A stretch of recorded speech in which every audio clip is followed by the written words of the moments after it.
भारत माता की, भारत माता की, भारत माता की।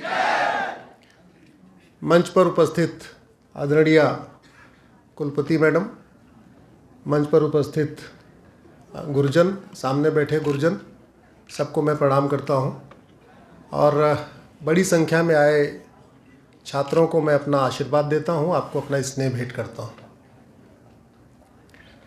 आज इस कार्यक्रम में हम बात करने वाले हैं दीनदयाल जी के सपनों की।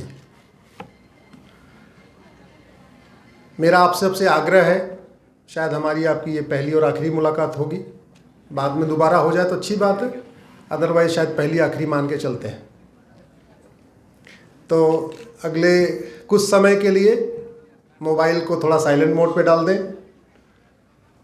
और इसमें कितने लोग लाके हैं, जरा हाथ उठाएं। अच्छा, ज़्यादा संख्या में लाके हैं। और बिना लाके कितने हैं? लगभग बराबर। ठीक है, ऐसा करेंगे कि टॉपिक बीच का रखेंगे, लाका भी रखेंगे, बिना लाका भी रखेंगे। धर्म की, जोर से बोलिए, धर्म की, अधर्म का, प्राणियों में, विश्व का। जब संविधान बन रहा था, ध्यान रखिए, अगले 1 घंटे कोई पॉलिटिकल बातचीत नहीं होगी। जो कुछ मैं कहने की कोशिश करूंगा वो आपके सब्जेक्ट का इशू है। जो कुछ कहूंगा वो आपके कॉन्स्टिट्यूशन, आपके कानून से कहूंगा, बाहर कोई बात नहीं होगी। तो आपको कभी लगे ये क्या बोल रहे हैं, अरे ये तो कोई भाषण दे रहे हो, भाषण वसर नहीं है। हमारा अपना तरीका उसको बताने का अलग तरीके से। जब ये भारत का संविधान बन रहा था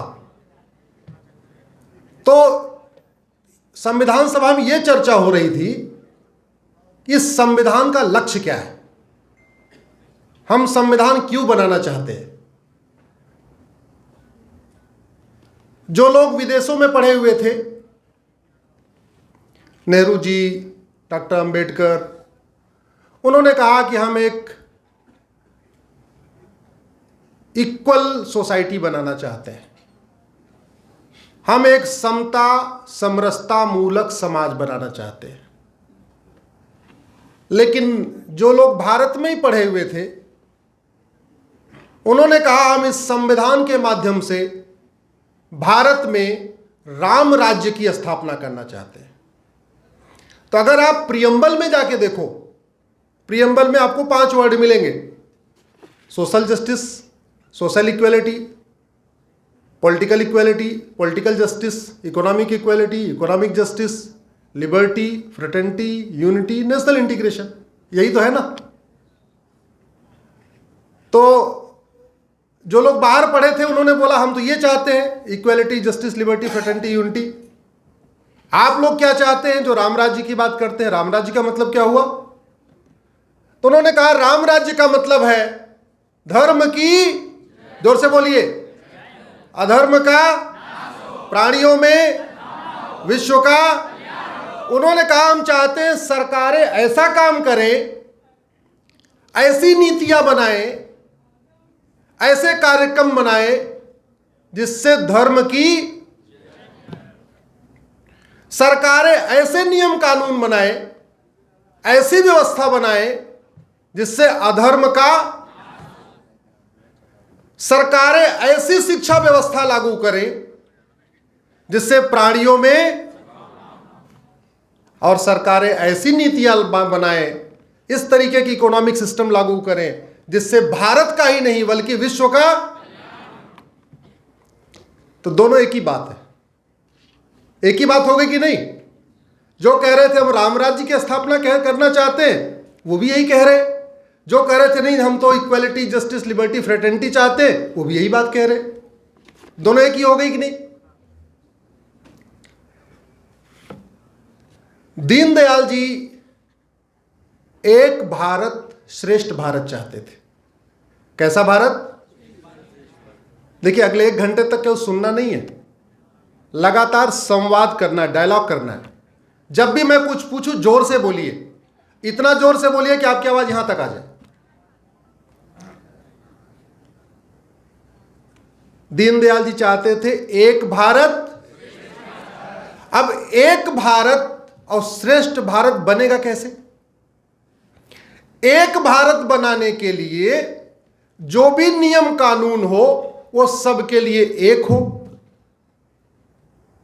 और श्रेष्ठ भारत बनाने के लिए जो भी नियम कानून हो वो श्रेष्ठतम हो। एक भारत के लिए नियम कानून, शिक्षा व्यवस्था, tax system, police system, judicial system, labour system, agriculture, सब कुछ एक हो सबके लिए। और श्रेष्ठ भारत श्रेष्ठ तब होगा जब हमारी शिक्षा व्यवस्था दुनिया की सर्वोत्तम शिक्षा व्यवस्था हो, हमारी न्यायिक व्यवस्था दुनिया की सर्वोत्तम न्यायिक व्यवस्था हो, हमारा पुलिस सिस्टम दुनिया का सर्वोत्तम पुलिस सिस्टम हो, तब बनेगा श्रेष्ठ भारत। तो एक भारत श्रेष्ठ भारत 4 शब्द है, लेकिन अगर इसको इनलार्ज करें, इसको डेवलप करें, तो मुझे लगता है पूरा संविधान उसमें समाहित हो जाएगा। अगर इस संविधान के लक्ष्य को भी देखें दूसरे शब्दों में, तो यही है एक भारत श्रेष्ठ भारत। कई बार शब्दों का जो इंटरप्रिटेशन है उसकी वजह से बहुत चीजें गड़बड़ हो जाती हैं। चूंकि हमारे पास हिंदी और संस्कृत में आपके 49 वर्ड्स हैं, 49 लेटर हैं, क ख ग से लेके लास्ट तक, और इंग्लिश में केवल 26 है। तो जब आप 26 लेटर का कॉम्बिनेशन परम्यूटेशन बनाएंगे तो मान लीजिए कि 10 लाख शब्द बने, तो आप क ख ग हिंदी और संस्कृत के कॉम्बिनेशन परम्यूटेशन बनाएंगे तो आपके पास लगभग 40 लाख शब्द निकलेंगे। तो कई बार हमसे गलती ये हो गई, हम जो कहना चाहते थे वो तो हिंदी में कहना चाहते थे, हम जो सोचते थे वो हिंदी में सोचते हैं। स्वाभाविक सी बात, अपनी मातृभाषा में सब सोचेंगे ना। हम हिंदी में सोचते हैं, तमिलनाडु वाला तमिल में सोचेगा, बंगाल वाला बंगाली में सोचेगा। जो थिंकिंग प्रोसेस है वो हमेशा अपनी मातृभाषा में होती है। लेकिन जब हमने उसको इंग्लिश के साथ जोड़ा तो हमें कोई शब्द ही नहीं मिला। उदाहरण के लिए हम सोचते हैं संविधान और कॉन्स्टिट्यूशन एक है। संविधान का मतलब संविधान, सम, और कॉन्स्टिट्यूशन का मतलब होता है विधान। कॉन्स्टिट्यूशन का मतलब क्या होता है? विधान। लेकिन चूंकि हमारे पास संविधान के लिए कोई एक शब्द नहीं है तो हमने क्या अडॉप्ट कर लिया? कॉन्स्टिट्यूशन। जैसे धर्म के लिए कोई शब्द ही नहीं, अंग्रेजी में कोई शब्द नहीं है, तो हमने मजबूरी में क्या अडॉप्ट कर लिया? रिलीजन। रिलीजन और धर्म एकदम अलग है। रिलीजन तो यह है कि हमारी पूजा, हम किस पूजा पद्धति के साथ अपना हम बिहेवियर करते हैं, नमाज पढ़ते हैं या मंदिर में जाते हैं या गुरुद्वारे में जाते हैं, चर्च में जाते हैं, सुबह उठ के वंदना करते हैं या सुबह उठ के नमाज पढ़ते हैं, वो है रिलीजन। रोजा रखते हैं या नवरात्रे रखते हैं, वो है रिलीजन। लेकिन धर्म क्या है? पिता का धर्म, माता का धर्म, भाई का धर्म, छात्र धर्म, गुरु का धर्म, डॉक्टर का धर्म, इंजीनियर का धर्म, जज का धर्म, अधिवक्ता का धर्म, और एक ही व्यक्ति के 10 धर्म हो सकते हैं। अभी मैं आपके सामने एक सामाजिक कार्यकर्ता का धर्म निभा रहा हूं, सुप्रीम कोर्ट में पहुंच जाऊंगा, अधिवक्ता का धर्म निभाऊंगा, घर पहुंचूंगा, पत्नी के साथ बैठूंगा, पति का धर्म निभाऊंगा, बेटे के साथ बैठूंगा, पिता का धर्म निभाऊंगा, अपने गुरुओं के साथ बैठूंगा, शिष्य का धर्म निभाऊंगा। लेकिन हमसे क्या हुआ कि हमने जब स्वतंत्रता प्राप्त कर लिया तो हमने कभी अपने मूल चीजों पे चिंतन नहीं किया। कभी हमने ये सोचा ही नहीं कि हमारी शिक्षा व्यवस्था कैसी थी, ये जो हमें दे के गया है मैकाले, ये क्या दे के गया है, हमारा वाला अच्छा था कि ये वाला अच्छा है। जैसे मैंने आपको बताया, श्रेष्ठ भारत बनाने के लिए हमें सब कुछ श्रेष्ठ बनाना पड़ेगा। ये हॉल इतना अच्छा है,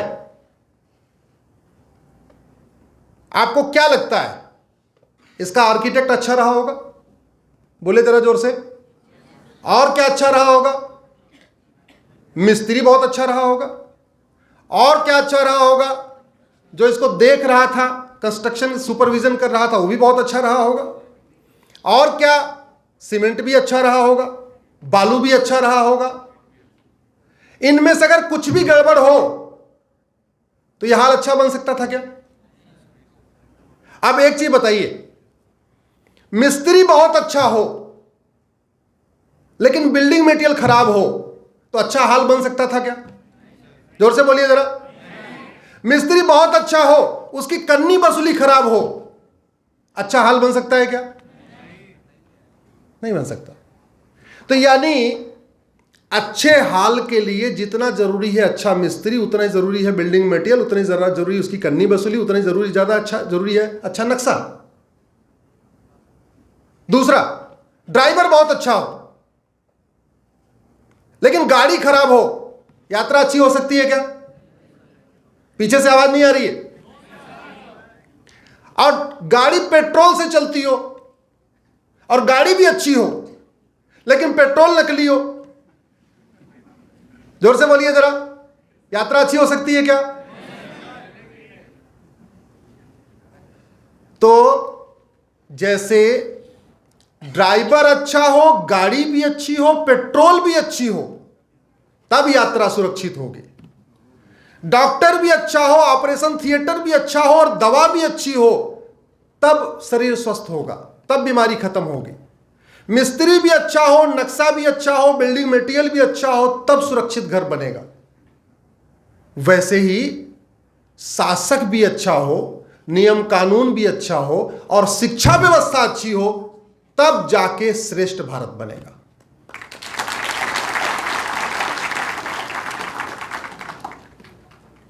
यह संविधान क्या कहता है? सबको समान अवसर मिलना चाहिए, यही कहता है। जोर से बोलिए भाई, बोलते क्यों नहीं?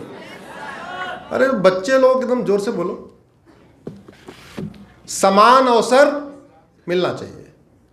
इस हॉल में इतने बच्चे बैठे हुए, सबकी 10वीं की किताब एक थी क्या? सबकी एक थी? सबकी 12वीं की एक थी? लेकिन जो जज का एग्जाम देने जाओगे उसका पेपर तो एक ही होगा। और क्लैट दिया होगा तो क्लैट का भी पेपर एक ही होगा। तो आप ये बताओ, जब संविधान कहता है सबको समान अवसर मिलना चाहिए और इस जौनपुर की धरती पे और जौनपुर में इस हॉल में बैठे हुए लोगों की किताब एक नहीं है, तो अगर आपने क्लैट की परीक्षा दिया या आईएएस की परीक्षा दिया या बैंक की दिया, अल्टीमेटली कॉम्पिटिटिव एग्जाम तो एक ही है ना।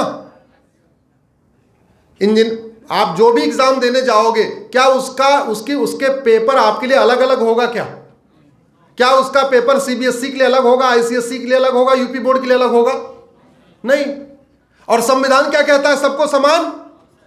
तो फिर सबको समान अवसर कैसे मिला? सबको समान अवसर कैसे मिला?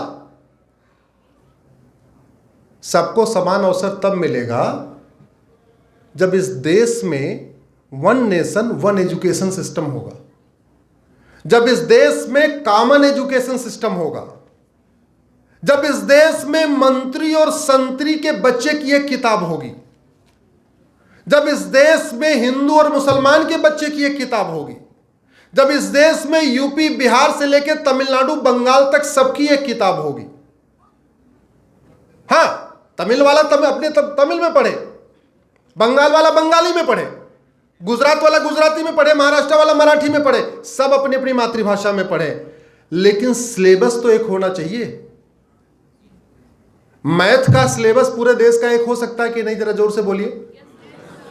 फिजिक्स का एक हो सकता है, केमिस्ट्री का, जूलॉजी का, बॉटनी का, इंग्लिश का, हिंदी का, तो बचा क्या?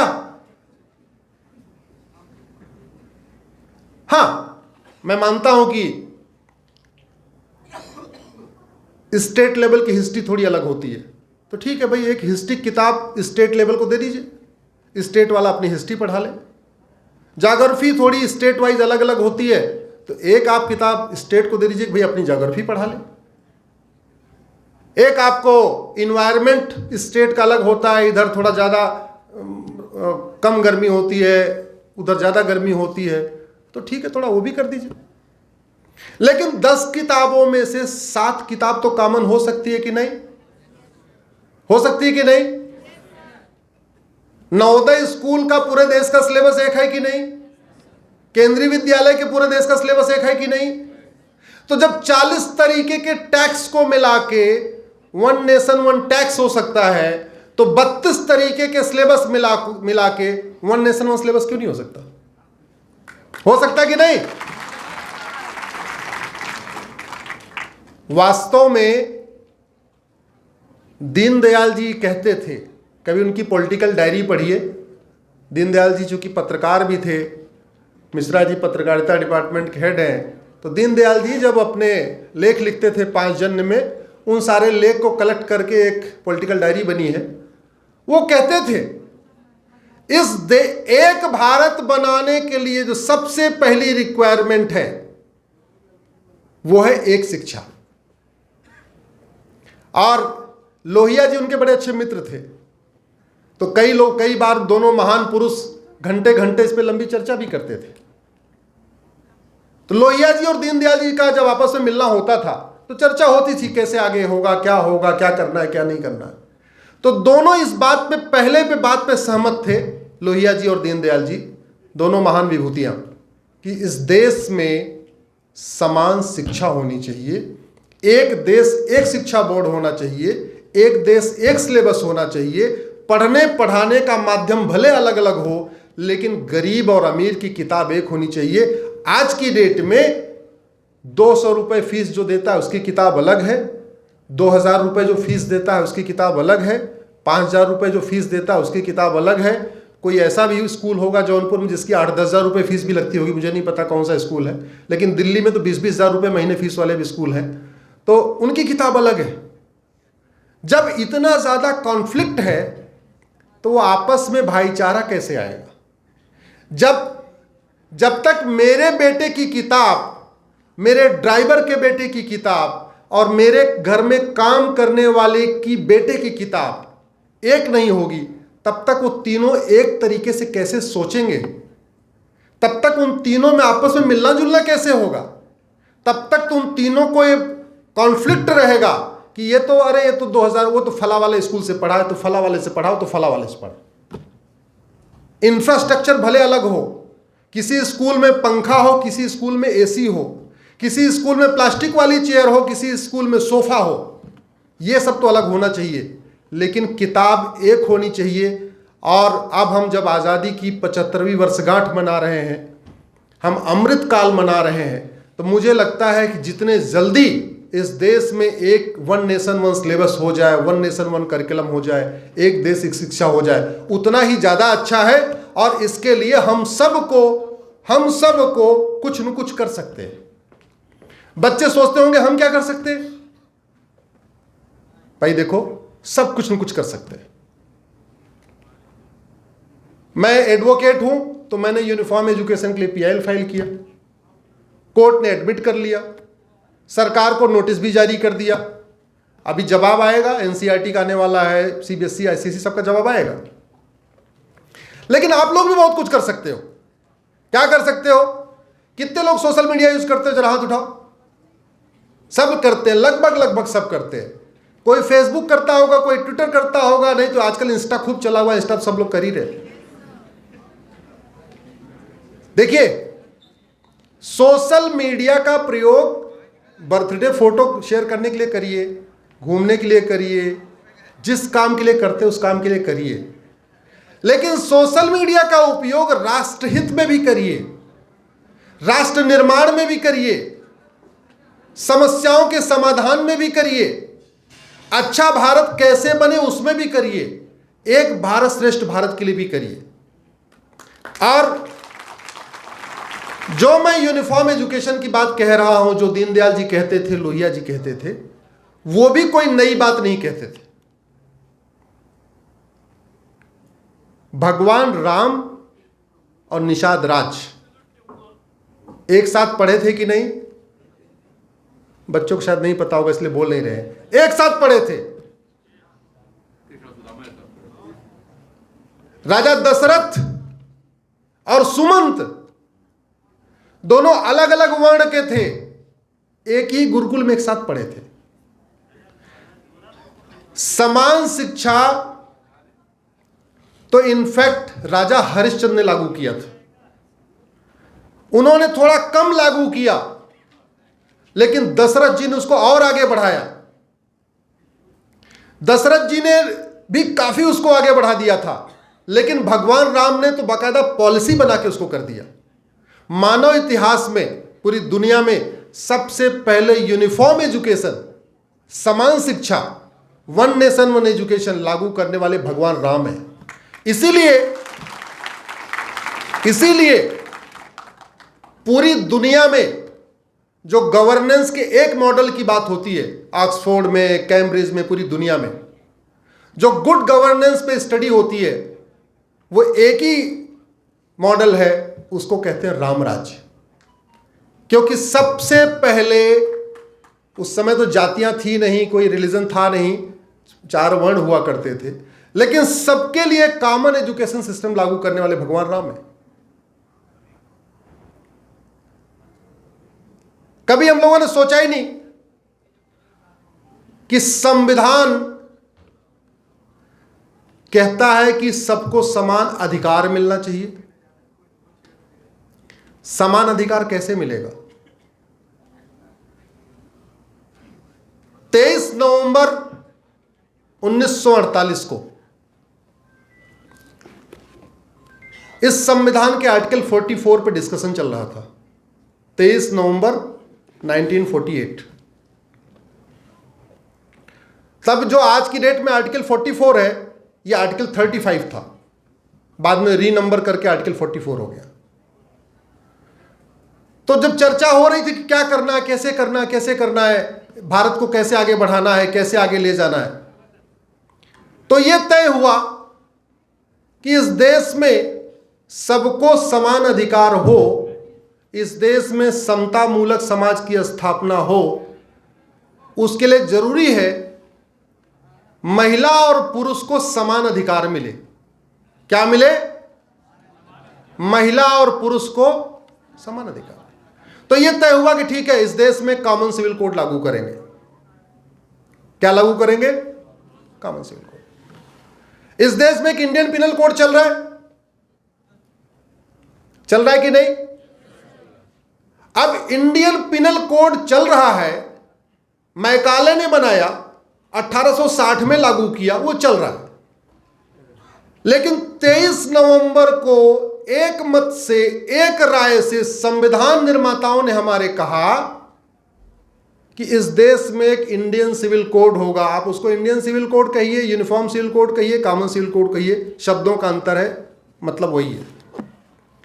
लेकिन आज तक उसका एक ड्राफ्ट भी नहीं बना, कभी संसद में गंभीरता के साथ चर्चा भी नहीं हुई। मुझे लगता है अगर इंडियन सिविल कोड या कॉमन सिविल कोड का एक ड्राफ्ट बन गया होता, पब्लिश हो गया होता, तो कोई उसको समर्थन और विरोध की कोई गुंजाइश ही नहीं थी। ना कोई विरोध, मतलब समर्थन के विरोध की कोई गुंजाइश ही नहीं थी। लेकिन चूंकि एक ड्राफ्ट नहीं बना, तो वो पॉलिटिकल फुटबॉल हो गया। एक पॉलिटिकल पार्टी के समर्थक कहते हैं कॉमन सिविल कोड आना चाहिए, बाकी एक पॉलिटिकल पार्टी कहते हैं नहीं आना चाहिए। अभी पूछो जो समर्थन करते हैं कि कॉमन सिविल कोड का मतलब क्या, जो विरोध करते हैं पूछो कॉमन सिविल कोड का मतलब क्या। न समर्थकों को पता है कॉमन सिविल कोड का मतलब क्या, न विरोधियों को पता है कॉमन सिविल कोड का मतलब क्या। लेकिन चूंकि वो पॉलिटिकली एजेंडा बन गया है, तो समर्थन वाले समर्थन कर रहे हैं, विरोध वाले विरोध कर रहे हैं। लेकिन पूछ लो कॉमन सिविल कोड का मतलब क्या होता है, नहीं आइडिया। दुनिया के 125 देशों में शादी की जो मिनिमम एज है वो बराबर है, 125 कंट्रीज में। कभी गूगल करिएगा uniform age of marriage Ashwini Upadhyay, उस पर डिटेल मिलेगा, मेरी पीआईएल चल रही है। दुनिया के 125 देशों में शादी की उम्र बराबर है लड़के और लड़की की। WHO कह रहा है कि आज की डेट में इस 21वीं सदी में 20 साल के पहले प्रेगनेंसी ठीक नहीं है। नेशनल ह्यूमन राइट कमीशन बार बार कह रहा है कि शादी की उम्र अलग अलग करना ठीक नहीं है। और वास्तव में अगर आप देखो तो 17-18 साल में लड़का हो या लड़की इंटर कर पाता है, बीए करते करते भी 20-21 साल हो जाते हैं, LLB करते करते तो 22-23 साल हो जाएगा। सिंपल अगर वो 12th के बाद डिप्लोमा करता है, 12th के बाद ग्रेजुएशन करता है, बीकॉम करता है, BSc करता है, तो भी 21 साल हो जाएगा। लेकिन इस पे न कभी संसद में गंभीरता के साथ चर्चा हुई, न विधानसभा में चर्चा हुई। ये तो 2 साल पहले 2019 मैंने एक PIL फाइल किया कि भैया लड़के और लड़की की शादी की उम्र बराबर करो, ये अलग अलग ठीक नहीं है। कोर्ट ने एडमिट कर लिया, सरकार को नोटिस जारी हुआ, सरकार ने फिर जया जेटली कमेटी बनाई। जया जेटली कमेटी ने 6 महीने पूरे देश में चर्चा किया, अपनी रिपोर्ट सौंपी, फिर जाके अब पार्लियामेंट में बिल पेश हुआ है कि लड़के और लड़की की शादी की उम्र 21 साल होनी चाहिए। वो कोई भी हो, हिंदू हो या मुसलमान, पारसी हो या ईसाई, लेकिन शादी की उम्र एक समान होनी चाहिए। उसका बेनिफिट आप देखो, फिजिकली लोग मैच्योर होंगे, मेंटली मैच्योर होंगे, फाइनेंशियली इंडिपेंडेंट होंगे, पढ़ाई लगभग नहीं पूरी हुई होगी लेकिन एक मिनिमम क्वालिफिकेशन सबकी हो चुकी होगी, फिजिकली मेंटली मैच्योर होंगे, समझदार होंगे, बीमारियां कम होंगी, शोषण कम होगा, बहुत और भी तरीके के बेनिफिट्स होंगे। लेकिन हमारे देश में कभी इस पे गंभीरता के साथ पहले चर्चा ही नहीं हुई। मैं आपसे पूछता हूं, ड्राइवर का क्या काम होता है? जोर से बोलिए जरा। अच्छी तरीके गाड़ी चलाना कि कैसे भी गाड़ी चलाना? नाई का क्या काम है? अच्छी तरह या कैसे भी? जैसे नाई का काम है अच्छी तरीके से बाल काटना, धोबी का काम है अच्छी तरीके से कपड़ा धोना। इसमें कोई जाति की बात नहीं कर रहा हूं मैं, ध्यान रखिएगा, इसको आप मिसकोट मत करना।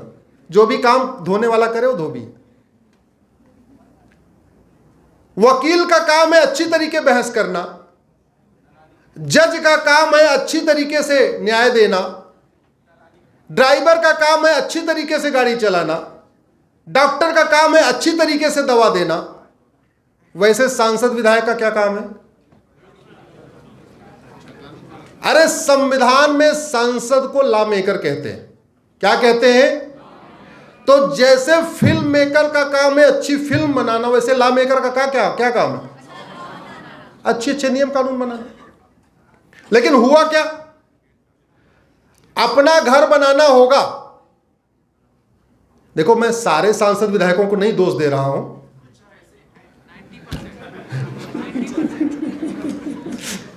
90% सबको नहीं कह रहा हूं, लेकिन जिसको बुरा मान ये बात लगे समझो उसको कह रहा हूं। अपना घर बनाना होगा तो 10 आर्किटेक्ट से बात करेंगे। अपना घर बनाना होगा 10 मिस्त्री से बात करेंगे। अपना घर बनाना होगा तो अपने मोहल्ले के 10 घर जाके देखेंगे और कोशिश करेंगे जितने अब तक घर बने हुए हैं सबसे मेरा घर अच्छा बने। ऐसे ही करते हैं ना, ये तो हम लोग भी करते हैं, सांसद विधायक नहीं करते, हम लोग भी यही करते हैं, ये टेंडेंसी हमारी है। तो जब अपना घर बनाना हो तो 10 घर देखते हैं, तो अपना कानून बनाना हो तो 10 देशों का कानून क्यों नहीं देखते?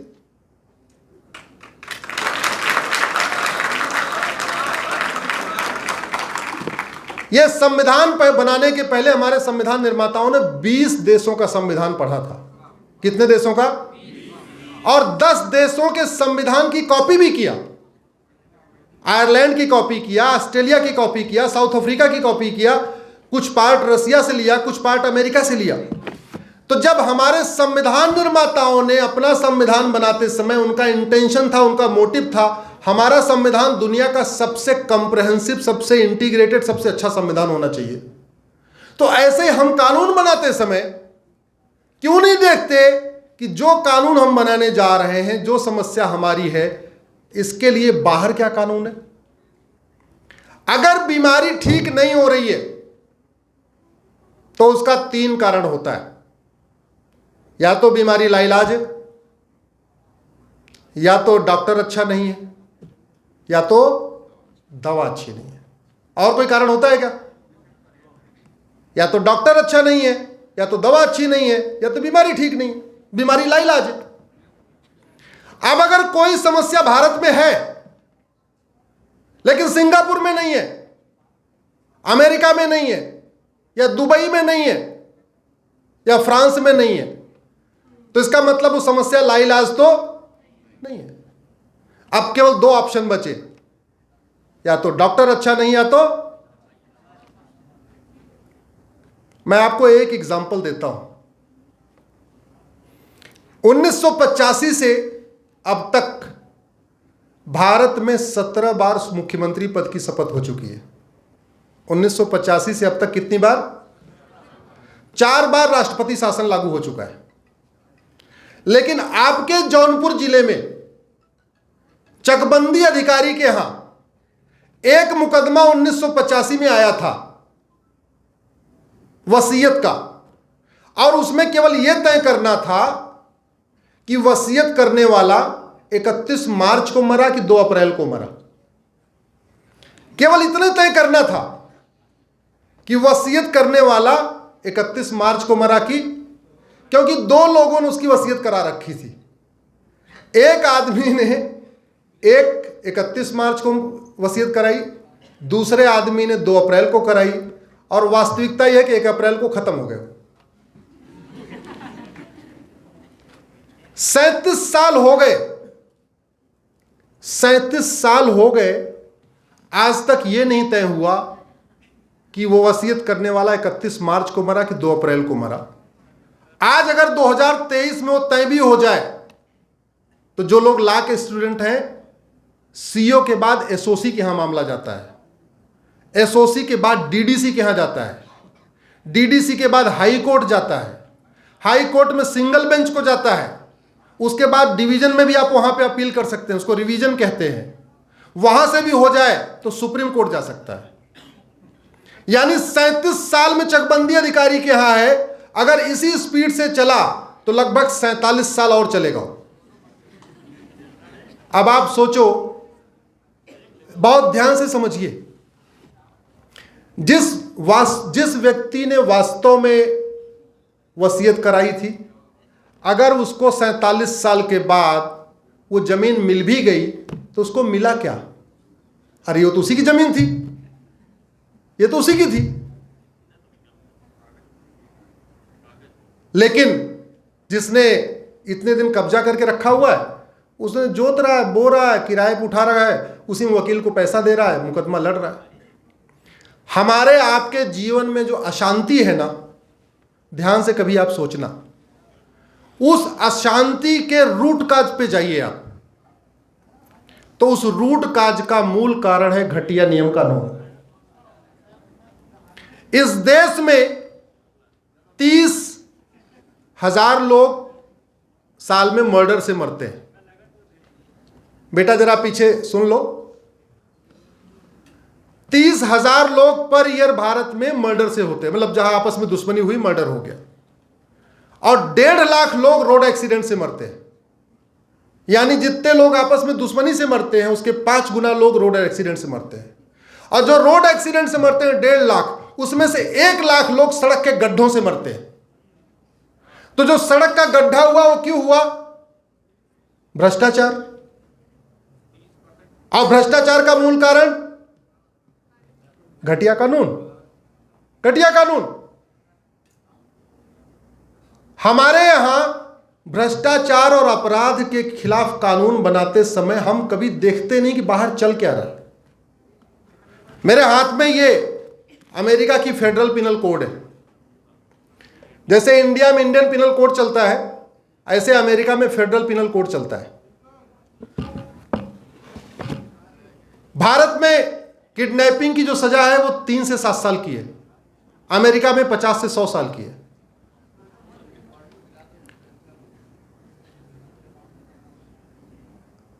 और एक को किडनैप किया तो भी 7 साल, 2 को किया तो भी 7 साल, 5 को किया तो भी 7 साल, 10 को किया तो भी 7 साल।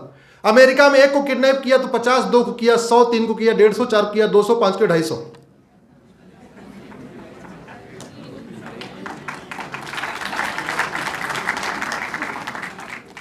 हमारे यहां सुब्रत राय सहारा ने 16 लाख लोगों का पैसा लूट लिया। सहारा चिटफंड स्कैम सुना होगा आपने, पता नहीं कोई पीड़ित भी होगा आप लोगों का जानने वाला कोई। 16 लाख लोगों का उसने पैसा लिया, डुबो दिया। आज तक 16 साल की भी सजा नहीं हुई। थाईलैंड में एक व्यक्ति ने 16,000 लोगों का पैसा लिया था। थाईलैंड में एक आदमी ने चिटफंड कंपनी बनाई, डबल करने का ऑफर दिया, 16,000 लोगों ने इन्वेस्ट किया, उसके बाद वो पैसा लेकर भाग गया। 1,41,000 साल सजा हुई उसको। कितने की? आप लोग थोड़ा गूगल किया करिए। स्मार्टफोन का यूज नॉलेज बढ़ाने के लिए करिए। स्मार्टफोन का यूज ये देखने के लिए करिए कि भारत में जो समस्या है, इस समस्या का मूल कारण क्या है, उसका स्थायी समाधान क्या है। हमारे देश में अगर मकान पे कब्जा हो जाए तो अपना मकान, अपना खुद का मकान छुड़ाने में 50 साल लग जाता है। District court, high court, supreme court, जितने का मकान नहीं होता उससे ज्यादा खर्च हो जाता है छुड़ाने में अपना मकान। कनाडा में मकान का जो डिस्प्यूट होता है, रेंट का जो डिस्प्यूट होता है, 1 डेट में खत्म होता है, 1 डेट में बस। जैसे ही आप वहां फाइल करोगे, जज केवल यह देखेगा कि जो एग्रीमेंट है वो फेक है या जेन्युइन है। अगर वो एग्रीमेंट जेन्युइन है, वहीं डिसीजन कर देगा, उसकी कोई अपील भी नहीं है। ऐसा नहीं कि उसको आप हाई कोर्ट ले जाओ, सुप्रीम कोर्ट ले जाओ ना। इस देश में 5 करोड़ मुकदमे चल रहे हैं इस समय। 5 करोड़ मुकदमे चल रहे हैं, इसका मतलब 5 करोड़ परिवार टेंशन में है कि नहीं। एक परिवार में ऑन एन एवरेज 6 लोग होते हैं, यानी 30 करोड़ लोग मुकदमों के कारण टेंशन में हैं। और ये ध्यान रखिए, जब मुकदमा चलता है, एक पक्ष उसका लाभार्थी होता है और एक पक्ष उसका पीड़ित होता है। जो लाभार्थी होता है हमेशा वो पावरफुल वाला होता है। जैसे अगर मैं आपके जगह जमीन पे कब्जा कर लूं तो मैं नहीं चाहूंगा मुकदमा जल्दी खत्म हो, लेकिन आप चाहोगे जल्दी मुकदमा खत्म हो जाए। तो कमजोर चाहता है जल्दी मुकदमा खत्म हो जाए, मजबूत चाहता है मुकदमा लंबा। अब ये बताइए, अगर ये 50 साल मुकदमा चल रहा है तो ये कमजोर के पक्ष में है कि मजबूत के पक्ष में है। और संविधान कहता है न्याय देना है, अंतिम व्यक्ति को न्याय देना है। अंतिम व्यक्ति को न्याय कैसे मिलेगा?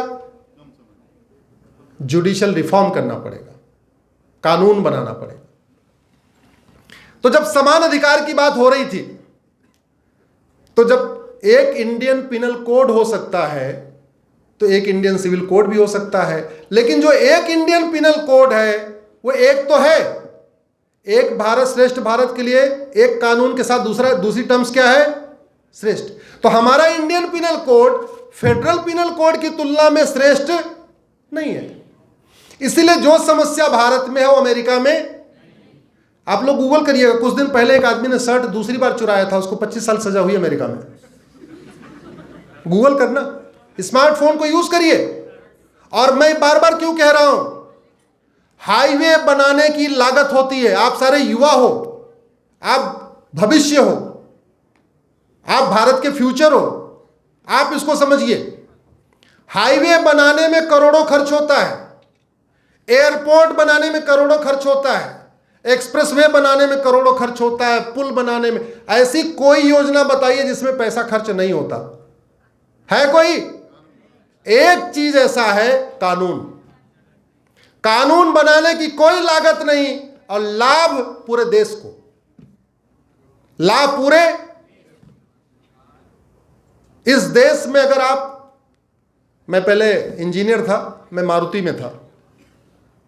वहां पे सर बड़ी अच्छी प्रैक्टिस है। जापान में क्या करते हैं, हर समस्या की रूट काज एनालिसिस करते हैं, केवल मशीनों की नहीं। इसलिए आप ध्यान रखिए, जो जापानीज गाड़ियां होती हैं वो मेंटेनेंस फ्री होती हैं, चाहे मारुति हो, चाहे टोयोटा हो, चाहे होंडा हो।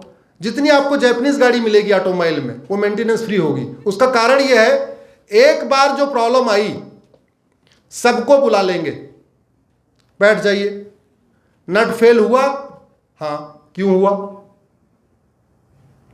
क्या नट की क्वालिटी अच्छी नहीं थी, या नट को लगाने वाला मिस्त्री अच्छा नहीं था? अगर नट की क्वालिटी अच्छी नहीं है तो क्यों मटेरियल खराब है? अगर नट लगाने वाले ने लापरवाही कर दिया इसका मतलब मैन खराब है। उनका कहना है कि उन्होंने 5 चीजों पर फोकस किया, मैन, मटेरियल, मेथड, मशीन और मनी। 5M उसको फार्मूला कहते हैं। उनका कहना है आज जापान जो दुनिया की सबसे बड़ी पावर बनी, इसका वो कारण ही था, उन्होंने मैन को अच्छा बनाया, मटेरियल को अच्छा बनाया, मेथड को अच्छा बनाया, मशीन को अच्छा बनाया, इसीलिए आज की डेट में वो सुपर पावर हो गया। बम गिरा था, इसके बाद भी सुपर पावर हो गया। दूसरा एग्जांपल, 50 साल के पहले दुबई एक रेगिस्तान था, पूरा रेगिस्तान, कुछ नहीं था दुबई में। 1975 के पहले कुछ था ही नहीं। उन्होंने केवल एक काम किया, नियम कानून अच्छे बनाए। उन्होंने करप्शन और क्राइम के खिलाफ बड़े स्ट्रिंजेंट कानून बनाए, लॉ एंड ऑर्डर मेंटेन करने के लिए बहुत स्ट्रिंजेंट कानून बनाए। इसलिए वहां न चोरी है, न अपहरण है, किसी भी तरीके का क्राइम नहीं है। और ध्यान रखिए, जहां क्राइम खत्म हो जाता है वहां का डेवलपमेंट हो जाता है। जहां करप्शन क्राइम खत्म हुआ वहां का डेवलपमेंट बहुत तेजी के साथ होता है। अब आप सारे युवा हो, इसलिए मैं आप लोगों से चाहता हूं कि आप इस बात पे थोड़ा चिंतन करें और रूट काज एनालिसिस करें, सोशल मीडिया का यूज करें और उसको राष्ट्रहित के कार्यों के लिए यूज करें।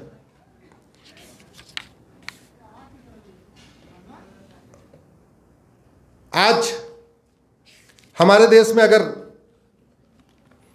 मैंने भी कुछ दिन पहले पिटीशन फाइल किया था कि इस देश को जो डिवाइड करने वाले कानून हैं उनको खत्म किया जाए, जो डिविजिव कानून बना दिए गए, जो बांटने के लिए कानून बनाए गए, उनको खत्म किया जाए। भारत में जो काम मुगलों ने तलवार के दम पे किया था, लगभग वो सारे काम अंग्रेजों ने कानून बना के किया था। और उसके बाद की सरकारों ने भी बांटने के लिए बहुत सारे कानून बनाए। जब एक भारत बनाना है तो हमारा कानून एक होना चाहिए। 1992 में एक कानून बनाया, उसके कहते हैं नेशनल माइनॉरिटी एक्ट। उसके पहले तक इस देश में माइनॉरिटी मेजॉरिटी का कॉन्सेप्ट नहीं था।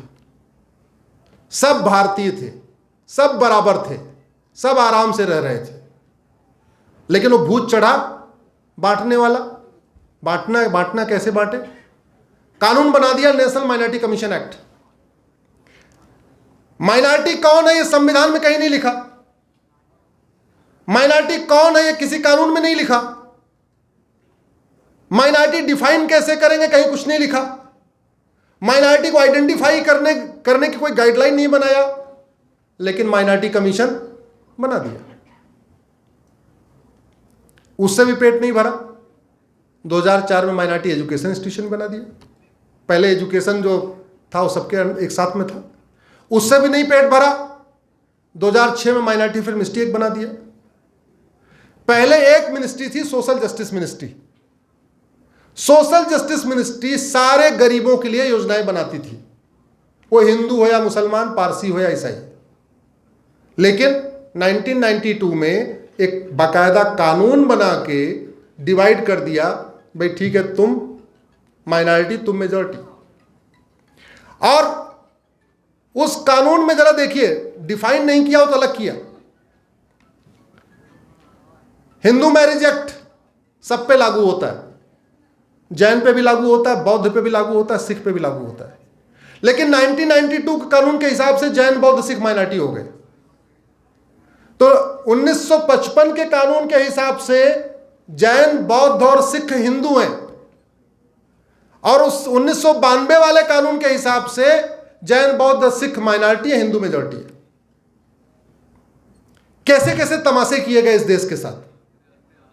वो इसलिए किए गए क्योंकि यहां पे हम लोगों ने हमेशा पॉलिटिकल पार्टियों के साथ जुड़े रहे, पॉलिटिकल आइडियोलॉजी को मानते रहे। जो पॉलिटिशियंस ने हमें सिखाया, जो पॉलिटिशियंस ने हमें पढ़ाया, हम वही सीखते रहे, वही सुनते रहे। कभी अपना हमने दिमाग नहीं लगाया। हम भारतीय नहीं बने। हम सबसे पहले में भारतीय बनना था, भारतीय नहीं बने। सबसे पहले हम या तो कास्ट पे बट गए, रिलीजन पे बट गए, या पॉलिटिकल पार्टियों के आधार पे बट गए। जो पॉलिटिकल पार्टियों ने एजेंडा दिया उसको हम करते रहे, और इसका नतीजा क्या हुआ? इसका नतीजा हम कई सालों से भुगत रहे, सालों से भुगत रहे। चूंकि बटे रहे, उसी का नतीजा था हम गुलाम होते गए। अदरवाइज इस भारत को गुलाम बनाने की किसी के अंदर हिम्मत नहीं थी। जब विदेशी ताकतों ने अटैक किया तो हमने ही सोचा ब्राह्मण का काम लड़ना थोड़ी है, हमारा काम दूसरा है। वैश्य ने क्या सोचा, हमारा काम लड़ना थोड़ी है, हम अपना धंधा व्यापार करेंगे। बाकी लोगों ने सोचा हमारा खेतीबाड़ी करते रहेंगे। लड़ने वाला काम केवल किसका है? क्षत्रिय। जब यहां अंग्रेज आए थे बॉर्डर पे, तो भी वही हुआ। कलकत्ता के बॉर्डर पे पहुंचे वो 2000 थे, बस केवल 2000। और उस समय 10,000 लोग शाम को वहां सनसेट देखने गए थे। 10,000 भारतीय शाम को सनसेट देख रहे थे, 2000 अंग्रेज आए थे। अगर एक एक पत्थर उठा के मार दिया होता तो शायद जिस बोट से आए थे उसी बोट में बैठ के भाग गए होते हो। लेकिन हमने नहीं दिया। वो हमारी मेंटलिटी, वो हमारी मानसिकता आज भी चल रही है। और इसका नतीजा ये है कि हम जहां हमारा पर्सनल काम है वहां तो हम क्वालिटी देखते हैं, लेकिन जहां पॉलिटिकल काम होता है वहां जाति और धर्म देखते हैं। अपना जूता सिलवाते समय ये नहीं देखते ये मोची किस जाति का है, बस अच्छा होना चाहिए सिलने वाला।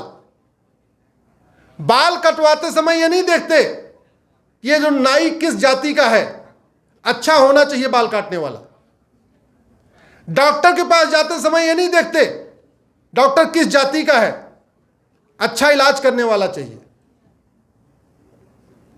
घर में अगर घर बनवाना है, मिस्त्री की जाति नहीं देखते, क्या कहते हैं? अच्छा होना चाहिए। प्लम्बर अच्छा होना चाहिए, मिस्त्री अच्छा होना चाहिए, हेल्पर अच्छा होना चाहिए, नाई अच्छा होना चाहिए, मोची अच्छा, सब अच्छा होना चाहिए। लेकिन जब पॉलिटिकल पार्टी का चुनाव करते हैं, कैंडिडेट का चुनाव करते हैं, जब देश का भविष्य तय करने की बारी आती है, तब क्वालिटी नहीं देखते, तब सीधे सीधे किस पे आ जाते हैं? किस पे आ जाते हैं? कितने सेल्फिश हैं हम। और वो पॉइजन हमें किसने दिया? ये पॉइजन किसने दिया हमें?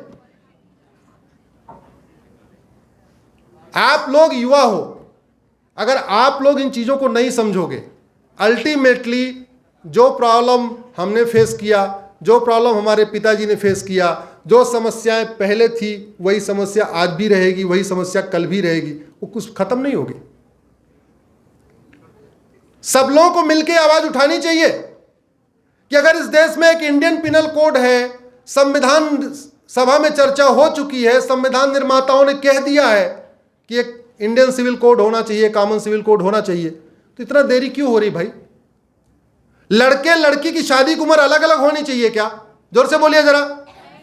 क्या हिंदू और मुसलमान की शादी अलग अलग होनी चाहिए शादी की उम्र, या लड़की और लड़के की शादी की उम्र अलग अलग होनी चाहिए? फिर तो ये तो समानता की बात है।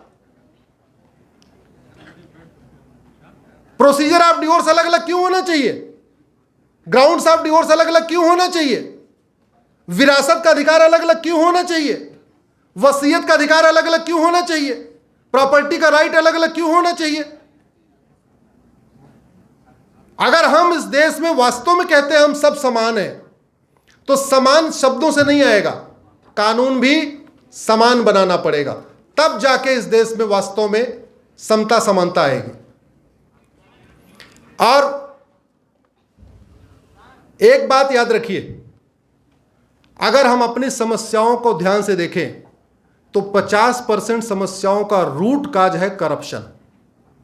50% समस्याओं का रूट काज है करप्शन, और करप्शन का रूट काज है घटिया कानून। अगर सरकारी हॉस्पिटल बदहाल है तो रूट काज क्या है? जरा जोर से बोलिए। और सरकारी हॉस्पिटल में जाता कौन है? गरीब। तो यानी गरीब के लिए तो अच्छा इलाज हुआ नहीं। अगर सरकारी हॉस्पिटल बदहाल है तो रूट काज है करप्शन। तो करप्शन की मार कौन झेल रहा है? गरीब। अगर थाने दलाली के अड्डे बन गए हैं तो परेशान कौन है? गरीब। अगर सालों साल मुकदमा चल रहा है तो परेशान कौन है?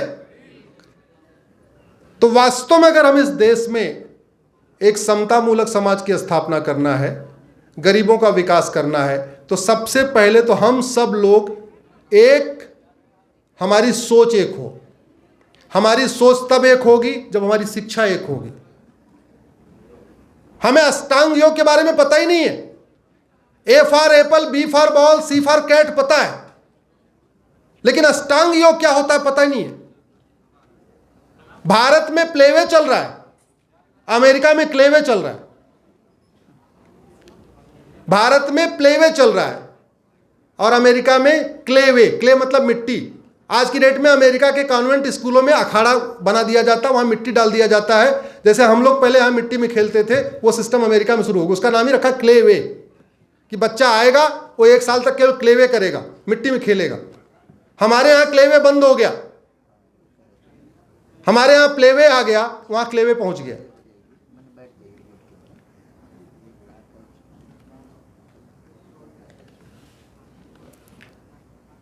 मैं एक विषय अभी लेटेस्ट मैंने PIL फाइल किया है,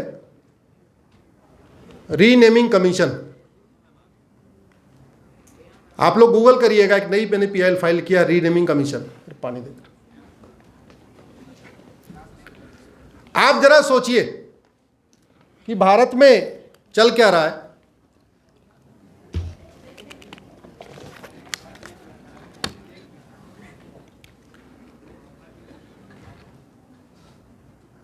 जो स्थानों का नामकरण होता है वो महान लोगों पे होता है या बुरे लोगों पे होता है?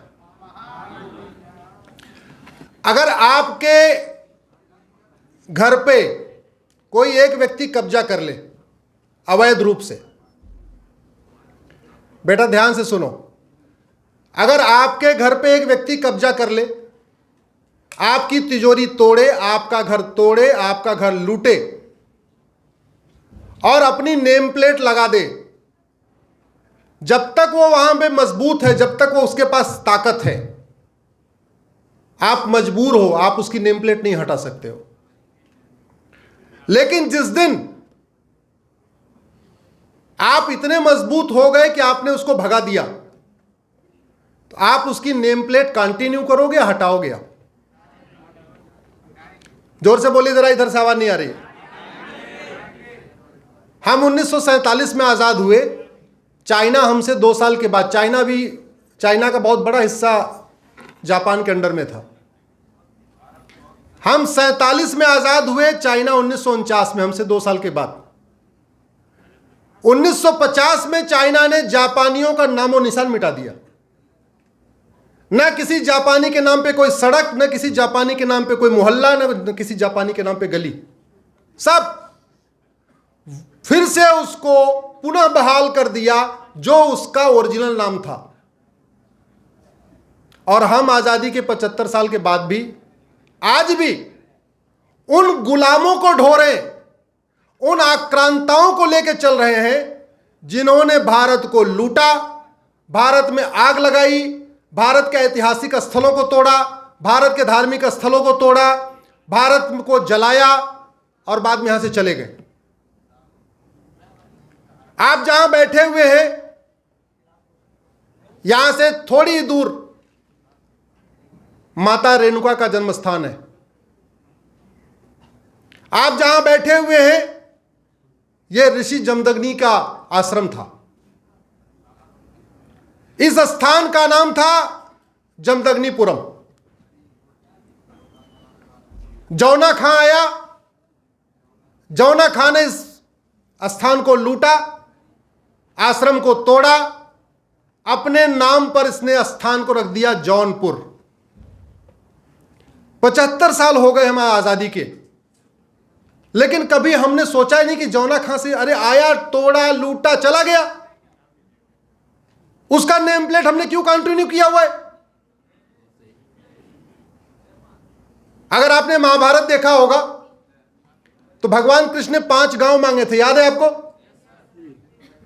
एक था इंद्रप्रस्थ, दूसरा था पानप्रस्थ, तीसरा था व्याघ्रप्रस्थ, चौथा था सोनप्रस्थ और 5वां था तिलप्रस्थ।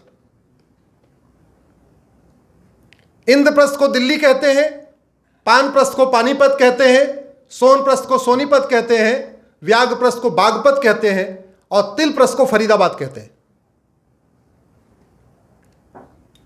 एक लुटेरा फरीद तिलपट में आया, तिलप्रस्थ को लूटा, धार्मिक स्थलों को गिराया, बहन बेटियों से बलात्कार किया और तिलप्रस्थ को अपने नाम पे फरीदाबाद बना के चला गया। और 75 साल के बाद भी हमने कभी यह नहीं सोचा इस तिलप्रस्थ को वापस तिलप्रस्थ कर दे। यहां से कुछ दूर पे विंध्याचल है, 51 जो शक्तिपीठ है उसमें एक शक्तिपीठ शारदा माता है, यहां पे एक शक्तिपीठ विंध्याचल। मिर्जा आया, तोड़ा, सोना लूटा, सारे और अत्याचार किए, अपनी नेम प्लेट लगा के चला गया, हमने इसको कंटिन्यू कर दिया। 51 शक्तिपीठों में एक शक्तिपीठ है कीर्तेश्वरी। मुर्शिद आया, कीर्तेश्वरी के मंदिर को लूटा, मंदिर को तोड़ा 1470 में, कीर्तेश्वरी पे अपना नेम प्लेट चिपका के चला गया, मुर्शिदाबाद बना के। ऐसे ही भारत में बहुत सारे स्थान हैं जहां लुटेरे आए, तोड़े, रेप किया, मर्डर किया, बहन बेटियों को कुएं में कूदने के लिए मजबूर किया, कन्वर्ट किया, धर्मांतरण कराया, सब कुछ किया और चले गए। और हमने उसको कंटिन्यू किया। जानते हैं क्यों? गूगल करिएगा, एक बीमारी होती है, उसको कहते हैं स्टॉकहोम सिंड्रोम। स्टॉकहोम सिंड्रोम एक मानसिक बीमारी होती है। भारत के नेताओं को 3 बीमारी है, एक है नार्सिज्म, दूसरी है मेगलोमोनिया, तीसरी स्टॉकहोम सिंड्रोम। इस 3 बीमारियों ने हमें न गुलामों से मुक्ति दिलाई, न मैकाले से मुक्ति दिलाई, न हमें अंग्रेजी कानूनों से मुक्ति दिलाई। आज की डेट में हमारा थाना अंग्रेजी कानूनों से चल रहा है, हमारी तहसील अंग्रेजी कानूनों से चल रही है, हमारा जिला अंग्रेजी कानूनों से चल रहा है, हमारा हाई कोर्ट अंग्रेजी कानूनों से चल रहा है, हमारा सुप्रीम कोर्ट अंग्रेजी कानूनों से चल रहा है। तो न हमने कभी इस पे सोचा ही नहीं कि हम इनसे मुक्त कब होंगे। ये आज़ादी की 75वीं वर्षगांठ है। आप सब युवा हैं, कागज पे आज़ादी हो गई है लेकिन कल्चरल फ्रीडम नहीं हुई है, सांस्कृतिक आज़ादी हमें नहीं मिली है। राइट टू रिलीजन होता है, ऐसे राइट टू डिग्निटी होती है। आर्टिकल 21 का पार्ट है, गूगल करिएगा आर्टिकल 21, राइट टू डिग्निटी। हमें राइट, सम्मान पूर्वक जीवन कैसे हम जी सकते हैं जब हमारे स्थानों पे किसी और की नेम प्लेट लगी हो और उस आदमी की नेम प्लेट लगी हो जिसने केवल रेप किया, मर्डर किया, लूटा, जलाया, उसकी नेम प्लेट लगी हो। किस बात का हमारा सम्मान? हमारे पूर्वजों ने जिससे लड़ते लड़ते दम तोड़ दिया, जिनसे लड़ते लड़ते जौहर कर लिया हमारी माताओं ने, उनकी नेम प्लेट हम चला रहे। क्यों चला रहे हैं जानते हैं? क्योंकि हमें आपको पॉलिटिकल पार्टियों ने बांट दिया, हमें आपको उन्होंने पॉलिटिकल घुट्टी पिला दिया, हमें आपको उन्होंने भारतीय बनने नहीं दिया, हमें आपको सपाई, बसपाई, भाजपाई, कांग्रेसी इसी यही बना के छोड़ दिया।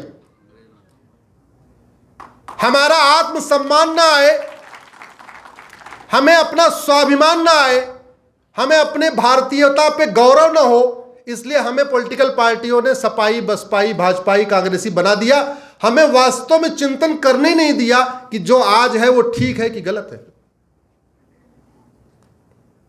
इसलिए मैं आप लोगों से निवेदन करता हूं, सोशल मीडिया का उपयोग अपने लिए करिए, लेकिन राष्ट्र के लिए भी करिए।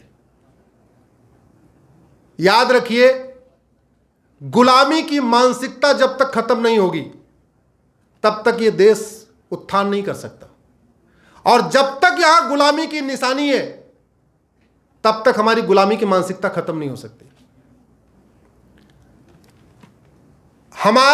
हमारी नकल करके चाइना ने यूनिफॉर्म एजुकेशन लागू कर दिया, हमारी नकल करके अमेरिका ने यूनिफॉर्म एजुकेशन लागू कर दिया, हमारी नकल करके सिंगापुर ने यूनिफॉर्म एजुकेशन लागू कर दिया।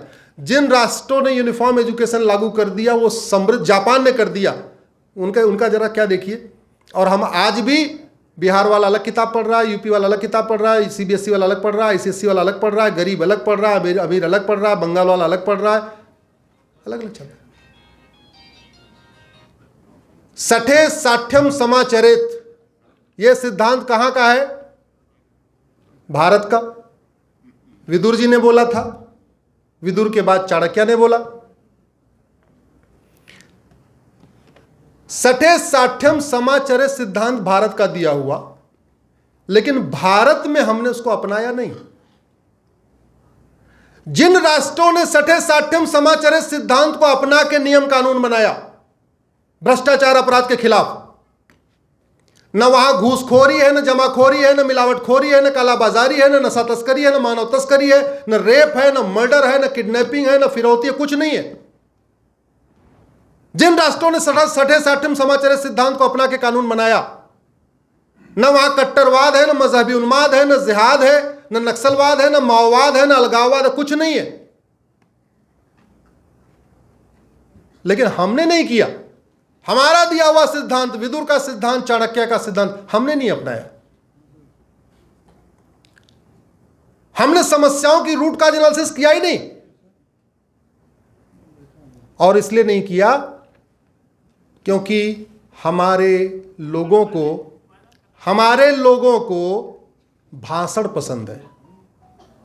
हमें नाई अच्छा चाहिए, भाषणबाज नहीं। नाई गूंगा भी हो तो चलेगा, बस बाल अच्छा काटना आना चाहिए। ड्राइवर मौन हो, चुप हो, गाड़ी अच्छा चलाना चाहिए। डॉक्टर गूंगा हो, कोई फर्क नहीं पड़ता, ऐसी दवा दे बीमारी ठीक हो जाए। लेकिन सांसद विधायक हमें केवल बतौलेबाज चाहिए, भाषणबाज चाहिए।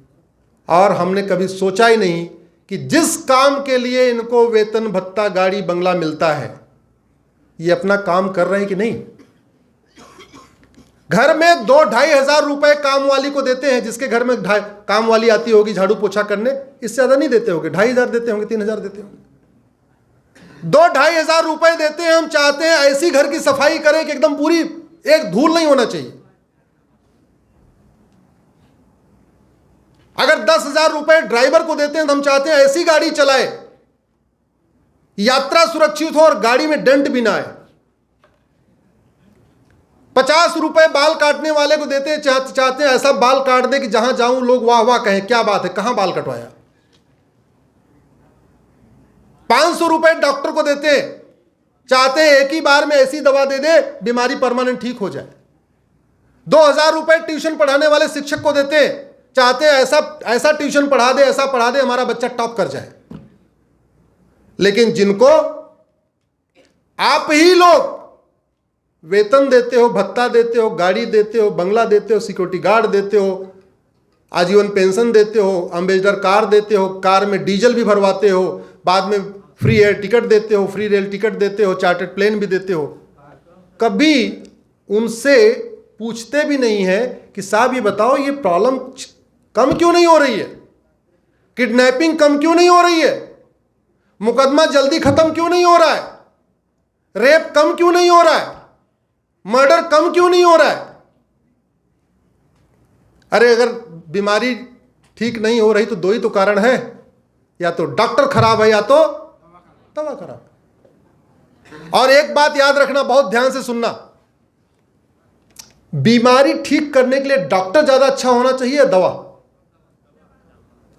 जोर से बोलिए जरा। हमारे अंदर क्या जाता है, डॉक्टर जाता है कि दवा जाती है? तो बीमारी दवा से ठीक होती है कि डॉक्टर से? वैसे ही समस्याएं शासक से ठीक नहीं होती, समस्याएं नियम कानून से ठीक होती हैं।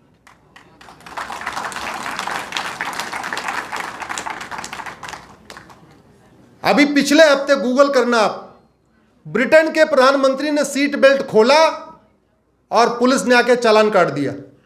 किसने, कितने लोगों ने खबर सुनी है जरा बताइए? सुनी ना? हमारे तो देश में पार्षद का भी चालान काटने के पहले पुलिस के हाथ कांपते हैं। क्यों जानते हैं? क्यों? क्योंकि 1861 का जो कानून चल रहा है उसने पुलिस को सत्ता का गुलाम बना रखा है। 1857 की क्रांति को खत्म, मंगल पांडे की क्रांति को खत्म करने के लिए यहां लॉ कमीशन बनाया गया। मंगल पांडे ने 1857 में क्रांति किया था ना, उस क्रांति को दबाने के लिए यहां लॉ कमीशन बनाया गया। मैकाले को लॉ कमीशन का चेयरमैन बनाया गया। मैकाले को बोला कानून बनाओ, क्योंकि इन लोग, अब ये चिंगारी भड़क गई है विद्रोह की, अब ये लोग आजाद हो जाएंगे, ऐसा करो कानून बना के इनको गुलाम बनाओ। मैकाले ने 3 साल मेहनत किया, पहला कानून बनाया 1860 में, उसको कहते हैं इंडियन पिनल कोड, आज भी चल रहा है। कानून बन गया, उनको लगा अच्छा कानून तो बन गया, इनको लाठियों से पीटेगा कौन, पीटने वाला भी तो चाहिए। अगला कानून बनाया 1861 में, उसको कहते हैं पुलिस एक्ट, आज भी चल रहा है। अंग्रेजों ने जब रिसर्च किया,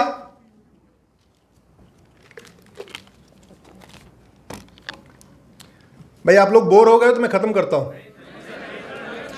पीछे वाले लगता है जोश नहीं आ रहा है।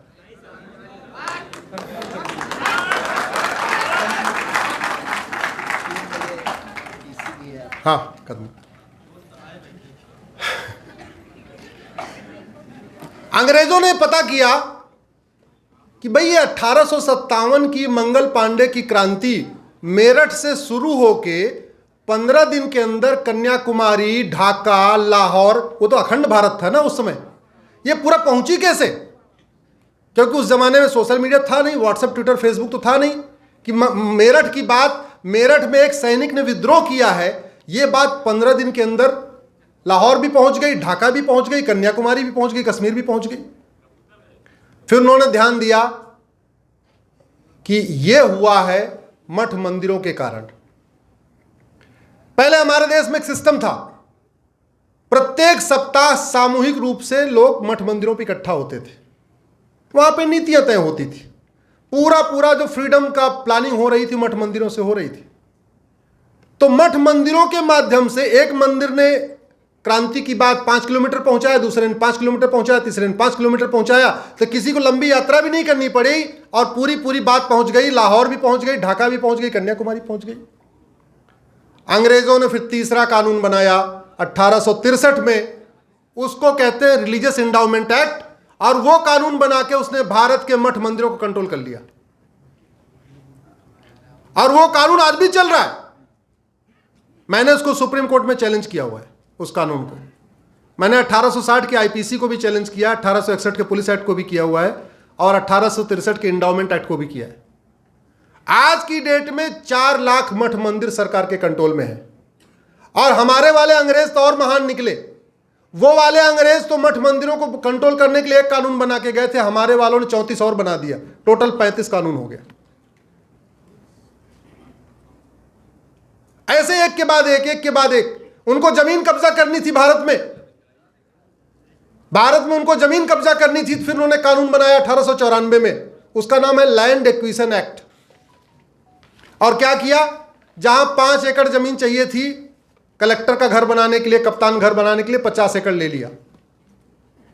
पूरे भारत में जो सिविल लाइन बनी हुई है, अलग अलग शहरों में आपको सिविल लाइन नाम सुनाई पड़ेगा, वो उसी 1894 वाले कानून से बनी है।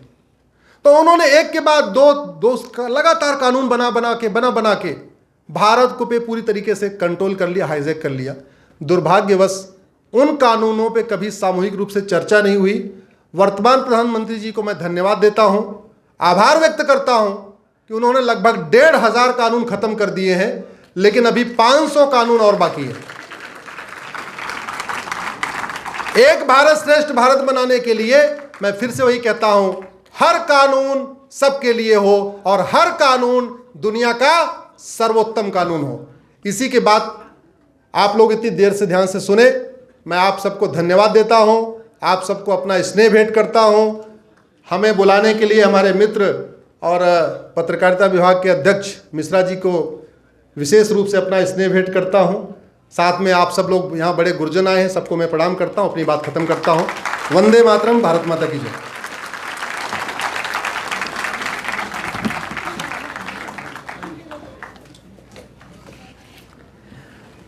बहुत ही सारगर्भित उद्बोधन। मैं अपने छात्रों से निवेदन करूंगा, चूंकि राष्ट्रगान भी होना है, तो आप लोग मुश्किल से 2 मिनट का और कार्यक्रम है, इसलिए आप लोग जैसे इतनी देर धैर्य से बैठे रहे, बस 2 मिनट के लिए।